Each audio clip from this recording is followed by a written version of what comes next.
Muling nagbabalik ang boses ng Artificial Intelligence para sa bawat Filipino. Ito na ang The AI Talks with the Voice Master. Kasama ang nag-iisang AI Voice Master Pocholo de Leon Gonzalez. Ang mga tagapagbalita ng programang ito, sina Ira at Ivan, ay mga AI-generated animated reporters. Bagamat kami ay produkto ng artificial intelligence, ang lahat ng balita, impormasyon at analysis na aming inihahatid ay totoo, beripikado at batay sa lehitimong pinagkukunang sources. Walang fake news dito. Tiwala kaming mas maiintindihan ninyo ang teknolohiya sa pamamagitan ng teknolohiya mismo. Narito na ang mga pinakamainit na balita sa mundo ng AI. Narito na ang Balitang AI. Kasama sina Ira at Ivan, Artificial Intelligence News Network.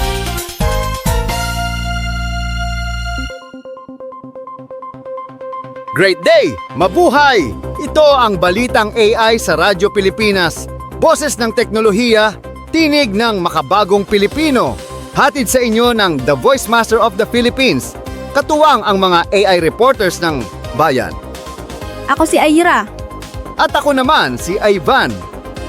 Kasama nyo kami sa paglalakbay sa mundo ng Artificial Intelligence, kung saan ang teknolohiya ay hindi na lang parte ng kinabukasan, kundi bahagi na ng kasalukuyan. Narito na ang mga pangunahing balita sa mundo ng AI. Mga ka-AI, ito na ang Balitang AI. Ang kauna-unahang AI News Network sa Pilipinas.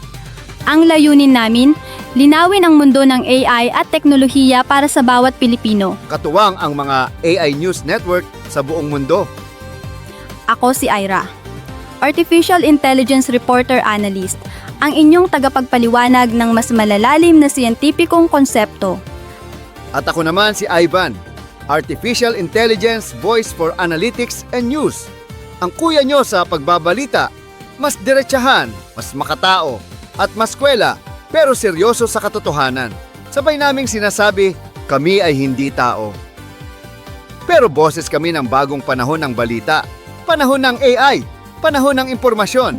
Narito na ang mga headline ng AI Balita ngayong linggo. OpenAI naglabas ng ChatGPT Apps SDK, isang malaking upgrade na magbabago ng paraan natin ng paggamit ng AI. Google DeepMind, ipinakilala ang CodeMender, ang AI na literal na kayang ayusin ang internet. Google Gemini 3 gumulantang sa tech world. May kakayahang mag-code, mag-drawing, at makipagsabayan sa OpenAI GPT-5. Yan ang mga headline. Simulan na natin ang mas malalim na balita. OpenAI just dropped ChatGPT Apps SDK, massive upgrade. Maga ka-AI, isa na namang game changer mula sa OpenAI. Ngayong linggo, opisyal nilang inilunsad ang ChatGPT Apps SDK, unang hakbang para gawing super app ang ChatGPT. Ibig sabihin, hindi na lang ito chatbot. Isang buong AI platform na pwede mong gamitin ang mga paborito mong app tulad ng Spotify, Canva, Coursera, Booking.com, Expedia, Figma, at Zillow. Direkta sa loob ng ChatGPT. Gamit ang Model Context Protocol, pwedeng gumawa ang mga developer ng interactive apps gamit lang ang natural na wika.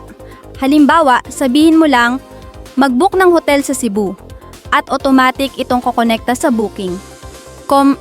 Walang browser, walang tab switching, lahat sa iisang chat. At hindi lang iyan, may bago ring agent kit. Ito ang nagbibigay kakayahan sa mga developer na gumawa ng autonomous AI agents. Mga maliliit na sistemang kayang magplano, magdesisyon at kumilos ng mag-isa. Parang may sariling utak ang bawat AI. Sa agent kit, pwede kang gumawa ng workflow, mag-connect ng mga tools tulad ng Google Drive o Dropbox at maglagay ng safety guardrails. Lahat visual, walang komplikadong coding. Para sa mga developer, nandyan din ang Codex SDK na nagpapahintulot sa AI na magsulat, mag-review at mag-ayos ng code ng automatiko. Imagine, habang nagtatrabaho ka, Si Codex na ang bahala sa bugs mo at nagre-review ng mga code pull request. Hindi lang ito tungkol sa coding, kundi sa buong ecosystem. Ang ChatGPT apps ang user layer, kung saan nangyayari ang interaction. Ang Agent Kit ang reasoning layer, na gumagawa ng logic at automation. At ang Codex ang engineering layer, pundasyong nagpapatakbo ng lahat. Para suportahan ito, pumasok na rin ang OpenAI sa multi-billion-dollar deal kasama ang AMD at Nvidia. Nag-secure day do sila ng halos 10 gigawatts of compute power, katumbas ng enerhiya ng 3 Hoover Dams. Ibig sabihin, hindi na mauubusan na ng GPU ang OpenAI. At kung akala mo tapos na, eto pa. Nakikipagtulungan si Sam Altman kay Jony Ive ng Apple para gumawa ng AI device. Maliit, walang screen, pero kayang makinig, magsalita, at umintindi ng konteksto ng tao. Parang assistant na present pero hindi invasive. Ang ideya, gawing bahagi ng buhay mo ang AI, hindi lang gadget. Bagaman may mga privacy challenges pa, target ni Altman ang 100 million units ng device na ito sa susunod na taon. Kung titingnan mo ang kabuuan, Apps SDK, Agent Kit, Codex, AMD at Nvidia partnerships, pati AI hardware, lahat ito patungo sa iisang direksyon, gawing infrastructure ang ChatGPT. Hindi na lang chatbot, kundi bagong operating system ng internet. Ito na ang bagong era ng OpenAI. Mula chatbot tungo sa platform at mula platform tungo sa power. Google just dropped AI that fixes the internet. Magkakaay kung akala nyo tapos na ang labanan, may bagong bomba ang Google. Ang Google DeepMind naglabas ng AI na literal na nag-aayos ng internet. Ang pangalan, CodeMender. Ang CodeMender ay AI code developer para sa open source security. Kaya nitong makita, unawain at ayusin ang mga bug o security flaw sa open source projects mag-isa. Sa loob lang ng 6 na buwan, nakapagpadala na ito ng 72 verified security fixes sa iba't ibang malalaking code bases. Hindi lang basta patch-patch, kayang intindihin ni CodeMender ang lohika ng code, tukuyin kung saan nagkamali, gumawa ng tamang patch at i-validate ito para siguradong gumagana. Lahat ng yan, bago pa man ma-review ng tao. Powered ito ng Gemini DeepThink models, isang espesyal na bersyon ng Gemini na nakatune sa reasoning ng code. Kayang mag-debug, magre-write, at panatilihin ang consistent na estilo sa milyon-milyong linya ng code. Isipin mo, isang AI na hindi lang tumutulong sa programmer, kundi gumagawa ng trabaho nila sa bilis at presisyon ng makina. Ngayon, ginagamit na rin ito sa mga kaso ng heap overflow at memory leak vulnerabilities. Sa isang test, nakahanap ito ng bug na ginamit noon sa iOS exploit at tuluyang naayos iyon gamit ang compiler annotations. Ibig sabihin, mas ligtas na ngayon ang internet dahil may AI na nagbabantay mismo sa code. Hindi lang yan, meron ding Gemini 2.5 computer use model, AI na kayang gumamit ng computer at browser na parang tao. Kayang mag-click, mag-type, mag-fill up ng forms, at mag-navigate sa web. Literal na autonomous browser user. Sa demo, inutusan ito na maghahanap ng pet care services sa California, i-input ang data sa CRM, at mag-schedule ng appointment. Nagawa niya lahat yon nang walang tulong ng tao. Available na ang modelong ito sa Google iStudio at Vertex AI, at nagsisilbing tulay sa pagitan ng AI reasoning at real-world action. Siyempre, may mga safety guardrails pa rin. Bago mag-execute ng command, dumadaan muna sa step-by-step safety check para siguradong hindi gagamitin sa mali, tulad ng pag-bypass ng CAPTCHA o pagbabago ng system settings. Ang ibig sabihin nito, unti-unti nang natututo ang AI na hindi lang mag-isip, kundi kumilos na rin. At sa bilis ng pag-unlad, mukhang paparating na talaga ang panahon ng autonomous AI workers. Google Gemini 3 shocks the internet. Absolutely mind blown. Maga ka-AI, isa na namang pasabog mula sa Google. Tahimik pero malalim. Nagsimula na ang internal testing ng Gemini 3. At ayon sa mga insider, mind-blowing ang resulta. Ang Gemini 3 Pro at Gemini 3 Flash ang dalawang bersyon ng bagong model. Ang Pro para sa deep reasoning, habang ang Flash para sa bilis. May bagong feature na Deep Think na nagbibigay sa model ng chain of thought reasoning. At Agent Mode, kung saan kaya nitong gumamit ng browser para mag-research o mag-input ng data, gaya ng ginagawa ng tao. May mga developer nang nakakita nito sa AI Studio. May bagong section din na tinatawag na My Stuff. Isang gallery ng lahat ng nilikha mong image, code, o AI output. Mukhang gusto ng Google na gawing isang ecosystem ang buong AI Studio. At habang ginugulat ng Google ang mundo, may bagong open source model din na tinatawag na OV na kayang gumawa ng 5 segundong video na may lip-synced audio. Gamit lang ang text prompt. Oo, parang mini version ng Sora, pero open source. Pero ang pinaka-pinag-uusapan ngayon, ang pag-aaral ng OpenAI tungkol sa AI at trabaho. Lumabas na halos 48% ng mga trabaho ay kayang palitan o lagpasan na ng AI sa performance tests. Mga clerk, sales manager, at software developers talo ng AI sa bilis at consistency. Pero may good news din. Ang mga creative at leadership roles tulad ng director, journalist at storyteller nananatiling mas malakas ang human touch. Ang puso, damdamin at karanasan, yan pa rin ang edge natin laban sa makina.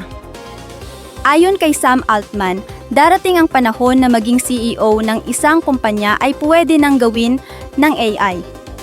At hindi raw niya ikakagalit yon, kundi ikatutuwa pa. Nakakabaliw pakinggan, pero totoo. Habang patuloy na umaangat ang AI, lalong lumilinaw ang tanong.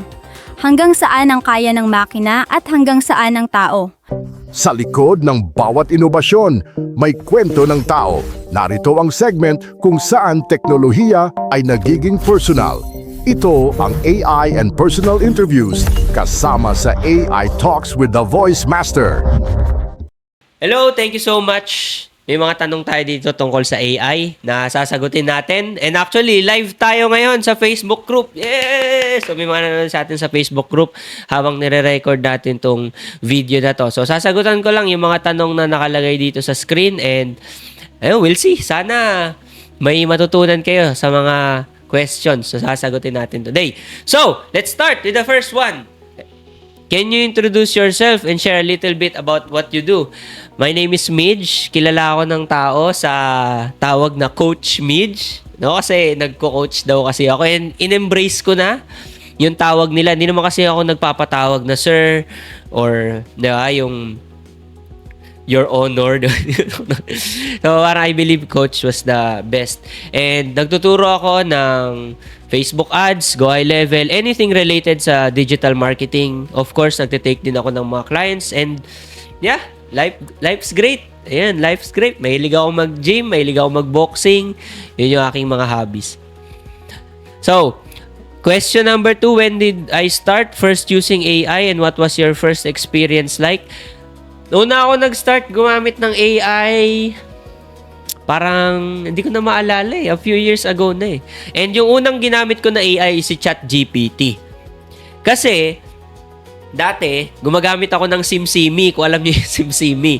Ginagamit ako ng SimSimi, tapos, nagde-develop din ako ng parang SimSimi type of software. So, gumagawa ako ng mga if condition na if may ganito, if may ganyan. Yun yung ginagawa ko dati. So, nung first na na-experience ko si ChatGPT, sobrang ganda pala ng ChatGPT. Grabe, parang tao na mag-isip.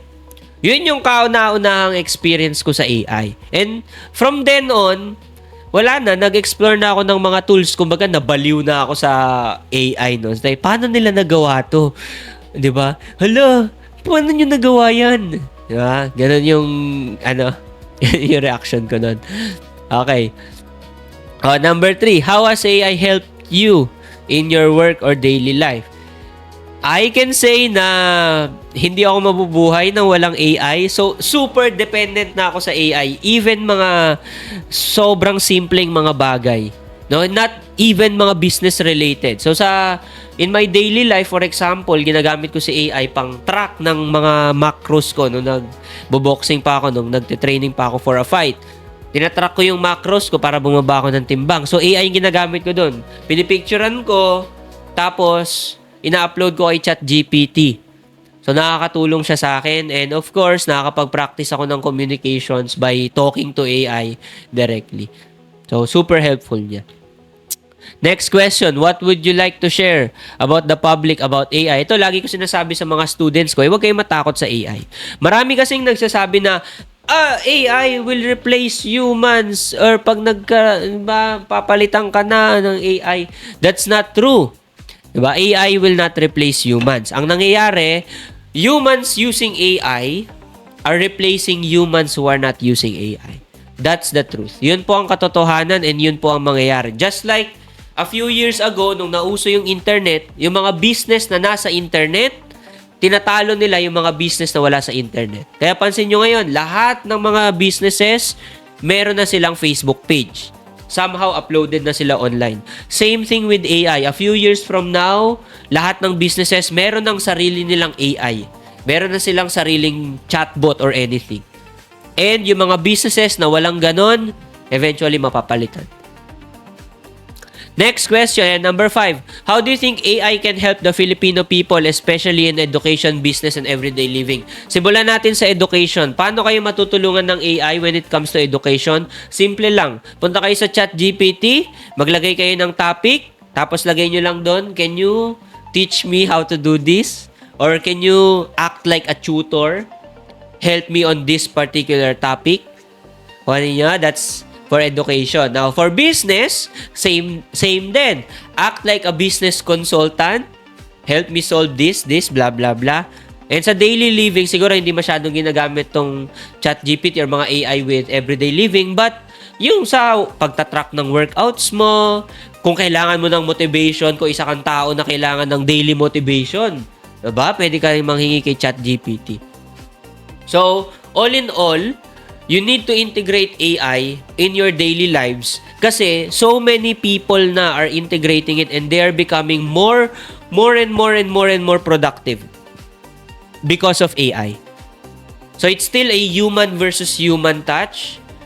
Competition pa rin siya between human beings. But the person who knows how to use AI will significantly outperform those who are not using AI. So also, I think that's my final message or advice kasi last question na to, di ba?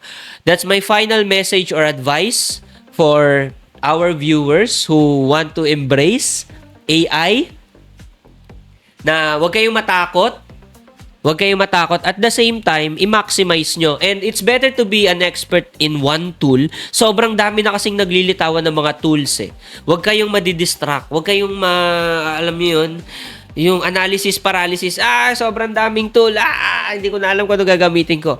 Focus on one tool, masterin nyo yung isang tool na yon bago kayo mag-jump into other platforms or other models. Ako nga, personally, ang daming nagsasabi sa akin, Coach, try mo yung Claude, try mo yung Gemini, blah, blah, blah. Wala eh. ChatGPT na ako eh. Diba? Yun ang ginagamit ko. Sanay ako sa ChatGPT. Magpapaka-expert ako sa ChatGPT. Sure, pag sobrang expert ko na, tsaka ako tatalo ng ibang mga tools. So, that's one advice. Siguro, and the second advice, understand na each tool is catered for a specific task. Isa-isa lang yan. So, kapag text, diba, language model, ChatGPT. Kapag naman voice-over, diba, 11 Labs. Kapag gagawa ka ng music, 'di ba? Suno or Murica, kung ano-ano mga tool. So, understand na ang isang tool ay meant for one specific task and it's up to you as a human to choose kung anong AI yung gagamitin mo. Alright? So, yun na lamang. I hope nagustuhan nyo and magpo-proceed na tayo. Alright? Thank you so much for inviting me sa ating question and answer. And thank you. Alright mga ka-AI, matapos ang ating talakayan ngayong umaga, isang bagay ang malinaw. Ang edukasyon ay hindi pwedeng iwan sa nakaraan. Dahil ang mundo hindi na naghihintay. Habang tayo ay nagdadalawang isip kung kailan sisimulan ng AI integration, Ang ibang bansa ay nagtuturo na ng robotics, coding at ethics sa kindergarten. Kinder, nag-AI. Dito, college na, wala pa rin. Kaya ngayon pa lang, panahon na para ang Pilipinas ay yakapin ang edukasyon ng hinaharap. Ang edukasyong may AI sa puso at kaluluwa. Okay? Ito lang, masasabi ko sa ating mga departamento, lalong-lalo na ang DepEd. DepEd, kayo ang unang tagapag-ingat ng pag-asa ng kabataan. Simulan na natin ang AI curriculum sa K-12. Isama ito sa mga aralin as soon as possible. Wala nang paghahanda, ipasok na agad. Pero syempre ang problema dyan, sino ang gagawa? Hindi lang bilang subject kundi bilang bahagi ng pag-iisip ng bawat batang Pilipino. Turuan natin sila, hindi lang gumamit ng AI kundi umunawa at magturo sa AI kung ano ang tama. Magpatuloy sa pakikipagtulungan sa mga partner tulad ng Microsoft, Google, ano pa, marami yan Canva, AI Education PH at syempre kami, Creative Voices, para gawing konkretong proyekto ang AI literacy sa bawat paaralan sa bansa. Sa CHED naman, CHED, panahon na upang gawin bahagi ng general education subjects ang AI ethics, digital citizenship at prompt literacy. Hindi lang ito para sa mga AI or IT students, kundi para sa lahat ng kurso dahil sa hinaharap lahat ng mga profession ay magkakaroon ng AI companion. Gawing inspirasyon ng AI para sa research, innovation at community development. Bigyan ng suporta ang mga AI innovators sa universities dahil ang mga ideyang magbabago sa mundo ay maaaring nagsisimula lang sa isang maliit na silid-aralan tulad namin sa UP Diliman. Diba? Pero ito, para sa TESDA. Hi, Ma'am Maneli. Sir Kiko. TESDA, kayo ang puso ng practical skills ng Pilipino Gamitin natin ang AI upang palakasin ang ating mga manggagawa. Magturo ng AI integrated technical skills mula sa creative media, animation, entrepreneurship hanggang sa data analysis. Ang problema, traditional animation pa rin ang tinuturo nyo Dahil sa panahon ng AI, ang skilled worker ay hindi lang marunong sa kamay, kundi marunong ding magpatakbo ng makina ng hinaharap. AI plus Filipino skills is equals to global excellence. At para sa lahat ng mga sektor ng lipunan, ito, pakinggan nyo ako.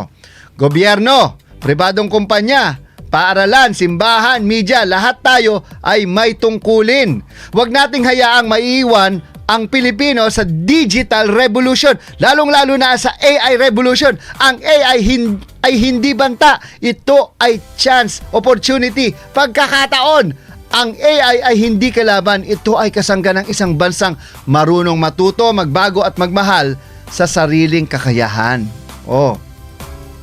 Magtulungan tayo mga ka-AI sa ilalim ng AI Education PH. Ayan itong programang ito, under to ng AI Education PH. At buuin natin ng isang bansa kung saan ang bawat Pilipino ay marunong marangal at makabago. Makabago, hindi makagago. Ay, nako. Alright. Alam nyo, sobrang pasalamat ako at meron tayong ganitong programa dahil kung hindi, wala kayong malalaman. Maraming gatekeeper, maraming mga AI fake gurus ngayon. Mag-ingat kayo dyan. Kaya mga ka-AI, tandaan ninyo, ang tunay na katalinuhan ay hindi nasusukat sa dami na alam mo, kundi sa kung paano mo ginagamit ang alam mo para magbigay ng kabutihan sa iba. Okay? Ang edukasyon ay hindi lamang diploma, kundi direksyon. At sa bawat panahon ng AI, ang direksyong ito ay dapat patungo sa makataong teknolohiya. Kaya DepEd, CHED at TESDA, magkaisa tayo. Gobyerno, pribadong sektor at kabataan, magtulungan tayo. Dahil sa laban ng kinabukasan, hindi sapat ang matalino. Dapat may dignidad, mabuting tao, at marunong magmahal. Ayan. Alright! Ako po si Pocholo De Leon Gonzalez, the Voice Master, ang inyong boses ng inspirasyon, inobasyon at imahinasyon ng bagong henerasyon. Oh, bago yan ah. Okay, follow and subscribe. Pakinggan muli ang episode na ito sa Spotify.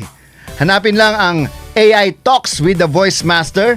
Panoorin ang ating mga highlights at interviews sa YouTube channel, The Voice Master, at makisali sa ating mga diskusyon at AI education movement sa Facebook page, The Voice Master, at sa ating mga official communities, AI Education PH, AI Negosyo, at syempre ang pinakamamahal ko, ang CVAP, ang Certified Voice Artist Program.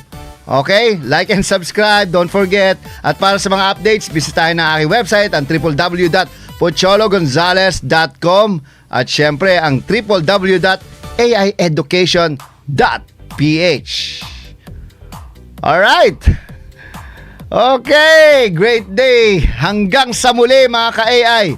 Patuloy tayong maging matalino, patuloy tayong matuto, magbago at magbigay ng inspirasyon.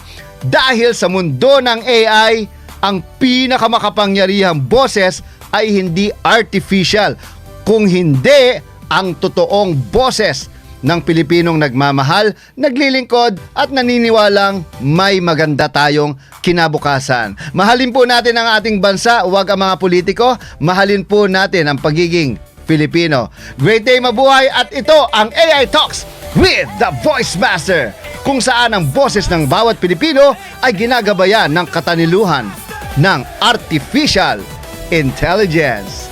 God bless everyone! Bye! Sa tindahan ni Aling Nena, sa sakayan ni Kuya Boy, may narinig na usapan, AI daw di lang laruan, hoy! Pangmayaman yan, sabi ng tambay sa kanto. Pero teka, kahit ako, pwede palang matuto. Hindi kailangan ng diploma o Ingles-Inglesan, basta may tanong, kasagot ay kaalaman. Sa radyo o online, may matututunan. AI para sa masa, para sa sambayanan. Hey! Ay para sa masa, sa radyo humahataw. Kwento mo ay mahalaga kahit ikaw ay simpleng tao. AI Talks with the Voice Master, lakas ng bagong sigla, boses ng bawat buwan, para sa bagong Pilipinas.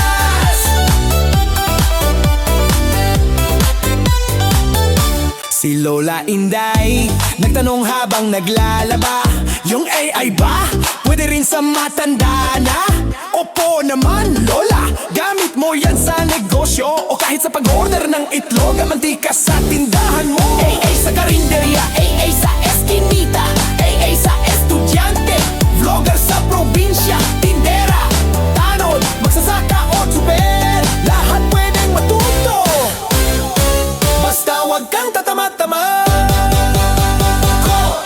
Ay para sa masa, sa radyo humahataw. Kwento mo ay mahalaga kahit ikaw ay simpleng tao. AI Talks with the Voice Master, lakas ng bagong sigla, boses ng bawat huwan, para sa bagong Pilipinas.